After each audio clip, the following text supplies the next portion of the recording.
27 பேஜ்ல ஆன்லைன் கிளாஸ்ல படிச்சாக்கள் அல்லது ஒழுங்காக சிலபஸ் முடிக்காத இடத்துல உள்ள பிள்ளைகள் இவங்களும் 1 இயர் ப்ராஜெக்ட்ல ஜாயின் பண்ணி படிக்கணும். அது மாதிரி பிள்ளைகள் பயோமெட் செஞ்ச பிள்ளைகள் ஃப்ரெஷ்ஷாயில சில நேரம் ஓலப் எடுத்திருப்பாங்க. அப்ப அவங்களுக்கு ஒரு கேம்பஸுக்கு போகணும்னு ஒரு கனவு இருக்கும். அப்ப அவங்களுக்கு பிள்ளைகள் செகண்ட் சைட் தேர்ட் சைட்ல நம்பிக்கை இல்லாம இருக்கும். அவங்களுக்கு அப்படியான பிள்ளைகளும் 1 இயர் ப்ராஜெக்ட்ல எங்கட ப்ராஜெக்ட்ல ஜாயின் பண்ணி அவங்களோட கனவை நனவாக்கி கொள்ளிடும். ஆகவே 1 இயர் ப்ராஜெக்டும் இருக்குது, 2 இயர் வளமையான கிளாஸும் இருக்குது.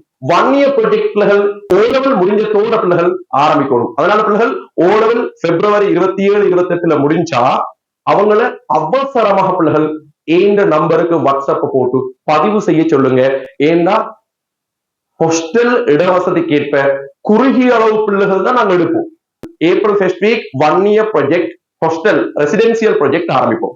மே ஃபர்ஸ்ட் வீக் பிள்ளைகள் எங்களோட ராயல் கேண்டிடேட் ஹோல் கிளாஸ் புதிய பேஜுக்கு ஆரம்பிப்போம்.